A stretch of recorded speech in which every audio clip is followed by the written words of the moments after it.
Apple ProRAW has finally been released for the iPhone. This was a feature of iOS 14 that I've probably been most looking forward to, and as of the update this week to 14.3, ProRAW has now been enabled for all iPhone 12 Pro and 12 Pro Max. This means that you can shoot RAW photography natively with the standard camera app. It's a brilliant new feature, it's had high praise on the internet, but I do still see there is one major fundamental flaw that gets in the way of truly calling this ProRAW. And one extra thing that's been added in iOS 14.3 is separate from ProRAW but is worth mentioning and shouting about, and that is finally the addition of PAL frame rates for recording videos. Finally, we can record in 25 or 50 frames a second rather than being held to 30 frames or 60 frames a second, which is the NTSC counterpart. So for those of us in Europe and Australia and Asia, we can shoot in our frame rates that match the electricity of our lights and all of the other form factors. Finally, we can shoot 25 frames a second. That is a big win, and I'm very happy for that. Let's take a look into what ProRAW is, what it can do, and some constructive feedback on how it can be even better. But before we dive into what ProRAW is, we need to understand what the iPhone did previously and also what RAW photography is. So previously, when you took a photo on the iPhone, it would take it in a compressed format and it would do some computational photography, things such as SmartHDR and Deep Fusion. Those are two technologies that play with the iPhone. SmartHDR is a feature that takes multiple exposures and blends them all together for a great balanced image. It will take areas for highlights, for shadows, for the midtones, and it will use intelligent masking so that it can blend certain areas of an image and overall make a big impact on the whole image. Deep Fusion is a technology that happens after you've taken the image, and it improves things like textures and detail and works especially well for low light scenarios. Computational photography isn't exclusive to Apple. Pretty much all smartphone brands are doing their own form of computational photography, and they'll come with their own creative taste on what balance that they want to produce. So previously, this would be in a high efficiency image format. And previous to that, it was in a JPEG. These are compressed formats. They are finished and finalized images. RAW photography, on the other hand, is an uncompressed format. You've got immediate data for all of your RGB channels, and you can flexibly adjust everything about your image. So you have controls over your white balance, your shadows, your highlights, the exposure. Pretty much everything about that digital file afterwards can be manipulated freely and flexibly. It gives you a greater width to edit your images, and overall the quality will be higher. However, it comes at a sacrifice of having greater file sizes and just more work involved. Apple ProRAW is kind of like a hybrid between the compressed, processed images and the original RAW images straight off the camera sensor. It gives you the benefit to the technologies such as Deep Fusion and SmartHDR, but it gives you the flexibility of a RAW image that you can take into an application like Lightroom or Capture One, and you can make your adjustments and really tailor it to your own taste. So let's take a look into what ProRAW is and what it can do, what it's missing, and how it can be better. So I've got a number of images here that I've taken on the iPhone. So if we look here, this is an image taken with the native camera app, and it's using the image processing of the iPhone. So it's in the HEIC format. And this is an image taken about a second later in the ProRAW format. You'll see that immediately there is a different view on here. However, if I was to view between these on my Photos app on the phone, the images actually look very similar because iOS is going to process the ProRAW image in the same manner that it does with its processed images, and it will give the same context of color on the shadows, highlights, and everything all combined. However, when we take that DNG format and we open in Lightroom, Lightroom isn't doing any of that processing. It's just got a RAW file to work with. So if we go into our develop module, there are a few things at play and a few things that are already natively set from that file. So interestingly, there's a white point set, there's some clarity, and the white balance is obviously set, but everything else is as standard for a RAW file. Now I can push and pull this with my exposure, and I can bring back the highlights, the shadows, and you'll see that that detail in areas such as the sky is still fully available, and likewise I can bring up the shadows and I can do other adjustments. And that's of course the flexibility of a RAW file at play here. So on the iPhone, you're going to be getting the best of both worlds in terms of previewing your images. You'll see the processed image as its own, or you'll see a ProRAW image that also has some processing applied as you're viewing it, with the ability to edit it further if you want to. When you extract that file and you open it in something like Lightroom, you're going to miss out on that processed look. However, you still have that flexibility, and it's down to you to make those adjustments. I've already made some adjustments to an image, and I've tried to do this in a way that would match up similar to how Apple is processing it on the fly. So if we compare these side by side, on the left, we've got the image from the iPhone processed as a high efficiency format. And on the right, this is the ProRAW with some edits that I've made to kind of tweak it. If we were to adjust these further, you'll actually see how much more detail is held in the ProRAW. So for example, if I was to bring up the exposure in the ProRAW, ignore the highlights for the moment, and let's just look at some of this shadow detail and raise up some of the shadows. Of course, yes, it's noisy, but it's overall still got some detail there. Now, if we do the same on this image, which was the high efficiency, and let me just compare that. So that's now our processed RAW.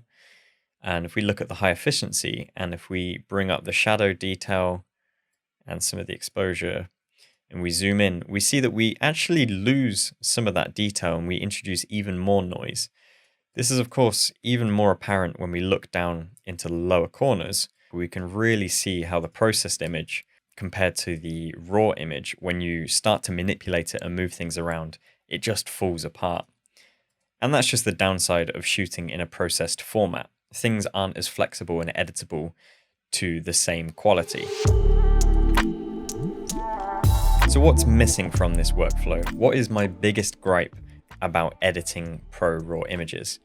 Well, it all comes down to how you actually get the images in the first place. I don't speak for all pros, but I get the impression that the majority would want to be editing their photos on their computer. I've spoken about this extensively before in regards to getting video footage from an iPhone to a Mac. It's not the easiest process. In a traditional workflow, we'll take images on a camera that are saved to a memory card. We'll then import that memory card, and all of our images go into our library in Lightroom. Generally speaking, I'll keep my Lightroom library fairly professional in the images that I've taken. They're all very intentional images and they sit there as a library. iPhones, on the other hand, save every single image that enters your phone into the Photos app. Whether that's images from apps themselves with the Save to Camera Roll feature, such as Instagram, Snapchat, conversations with your friends on WhatsApp, or images saved from Twitter, screenshots. Pretty much everything that enters your phone as an image gets saved into the Photos app. It means that the Photos app has evolved into this huge dumpster fire of every single image. It's no longer that intentional place of images that you've taken with your camera, it's just everything. My Photos app has about 100,000 images in it from all over the place. Things that I've airdropped from my Mac back to my phone that I've taken on my camera and I just want to post them to socials. Things that I've taken on my phone and then I've edited in other apps and then they come back as an edited version. It's just got everything. So unlike the memory card scenario with a camera, it makes it very difficult to choose which images you actually want to import into a library that is full with intentional images that I would be happy to share and call photography. But the problem doesn't stop there. It actually goes further in terms of the connectivity between the iPhone and your library. Because of course you could plug your phone in and you could open up in Lightroom and choose which images you want to copy across. Unfortunately, it's a very manual process because of course there's going to be images from everything on your phone, but it is doable. There is a further downside to this though, and that the Lightning port on the iPhone only supports USB 2 speeds. So if you're going to be importing a lot of images, it's pretty slow. USB 3 has been around for over a decade now, and we're still importing images with the cable using USB 2 speeds. That's just not really good enough, is it? It makes it slow and cumbersome to preview all of those images that you want to choose. It makes it slow to copy across. It's just not the most reliable workflow. The next best thing is probably AirDrop, which of course is Apple only. It will only work between Macs and iOS devices. This means you can browse through on your phone, choose particular images, and AirDrop them across.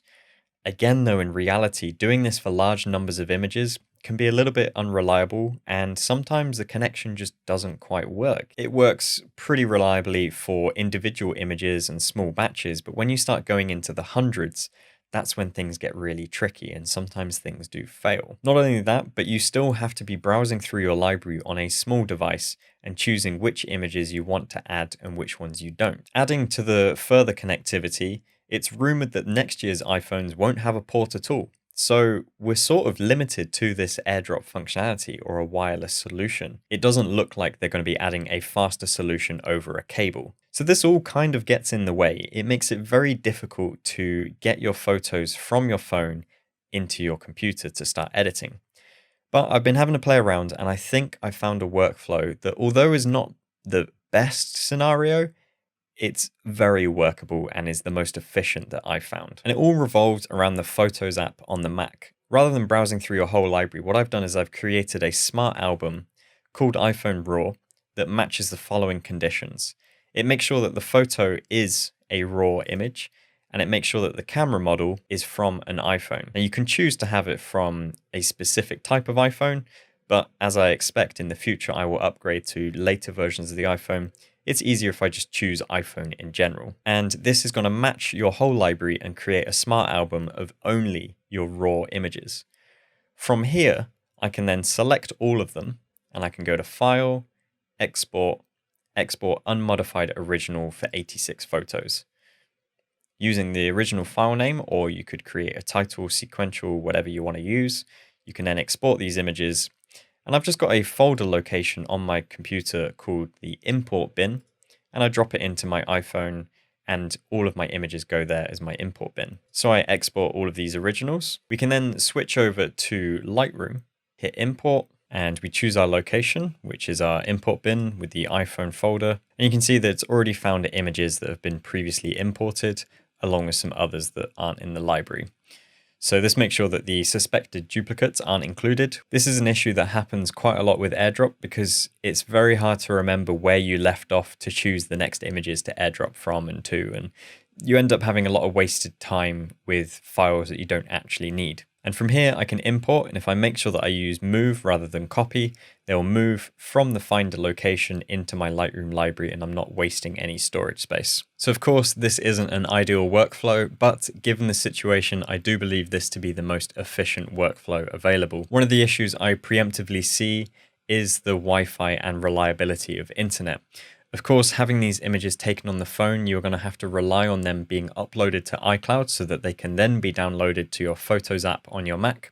That's going to require 2 lots of bandwidth for the same amount of data, one going up, one coming down. But likewise, when you export your photos from the Photos app to Finder on your Mac, if you've got the iCloud document sync enabled, there is a good chance that those files that are exported are also going to be uploaded to iCloud. That is a third round of image bandwidth data. And then when you import those into Lightroom, if the location of those images is also included in your iCloud file sync, there's a good chance they will be uploaded again for a 4th time. So just bear that in mind, especially if you're in an area where the internet comes at a premium, if you have limited data usage, maybe you're hotspotting because you're traveling. All of these things just to bear in mind that your images can, without realization, be uploaded multiple times and downloaded multiple times. Even though it seems like it's the same image, it's going to be using your bandwidth. I've run into issues like that in the past, which is why I've had to segregate some locations and folders to not be synced. But ideally, I do like the sync functionality. I think it's a great feature, but sometimes you just have to know which one you can have and which one you can't, and just make your sacrifices. In terms of my Photos app itself, that is just a whole wasteland of hundreds of thousands of images that I have no intention of going back through and organizing and tidying, because I just know that it's going to continue to get messier and messier as time goes on. It's just one of those cupboards that I just don't dare open to sort out. I just keep chucking stuff in it and seeing what happens further down the line, really. It's an area that I'm not proud of, but at the same time, it's not really my fault. So of course, there are some key issues with the current setup, And I fully understand why they exist, and Apple at times can be quite stubborn in the way that they work, but I do also believe that it is for the majority of the benefit for most users. In many ways, it can be frustrating, but in other ways, it removes so many of those variations that get in the way of things. I do wish there was a little bit of a balance between the two, because although I appreciate the fact that ProRAW is enabled and it's available on all cameras on the iPhone, you don't have to pick and choose between the better camera or the better sensor. It's just all there for you. That's very Apple. It's also very Apple to be confined into a single library with not much control of movement of things. So is there anything else that could solve this? Well, one huge feature that could definitely solve this immediately is if the iPhone had a removable memory card slot and the ability to save images taken with the camera direct to the memory card. Is that going to happen? No. Apple are most likely never going to do that. If anything, they're just going to continue to remove ports and simplify the experience. For most people, this is perfectly fine. It does everything that they want it to when they don't have to worry about things like storage and where things are going. But for the pro user and the more intense user, it can be a little bit frustrating, and that's where we do have to come up with these workflows. Do I wish that there was a better, more hybrid integration? For sure. I would love there to be a better workflow that just allows a little bit more flexibility to push and pull where your files go on the device. Another feature that may solve this issue almost immediately is if there was an actual dedicated Photos app just for images taken on your phone. Rather than a Photos app that includes all images ever, how about a Photos app just for photos, and then maybe a media app or an extra section that has images and media that have come from external sources. Another feature, if they weren't going to go as far as separating out the app, is to have the smart albums available on iOS. To be honest, I was kind of surprised that it wasn't available when I went looking for it. So I'm not really sure what's going on there, but I hope it arrives soon. But all in all, is this worth it? Is ProRAW worth it as a file format? ProRAW to me is a great format to have, and I really appreciate that it's a simple touch toggle in the camera app to enable or disable it. You have to go into the settings first of all to enable ProRAW, and I would also give you a hot tip to do the preserve settings and enable ProRAW in there. That way your camera app will always remember what your last used setting was, whether that was RAW enabled or RAW disabled. I do believe the ProRAW format is worthwhile having and is worth shooting in. I should point out, by the way, that the files are about 10 to 12 times larger than what is standard on your iPhone, so bear that in mind when you think of your storage options. And there is a little bit of a weird scenario again with sharing these images via AirDrop.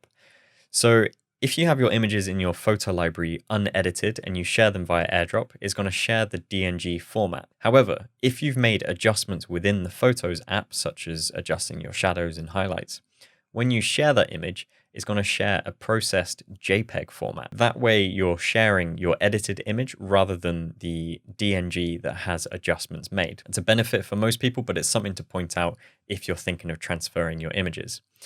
If you've made adjustments on your iPhone, and you still want access to all of the RAWs, the workaround is kind of a bit silly. You have to duplicate the file, then go and revert your RAW adjustments, and then share that image.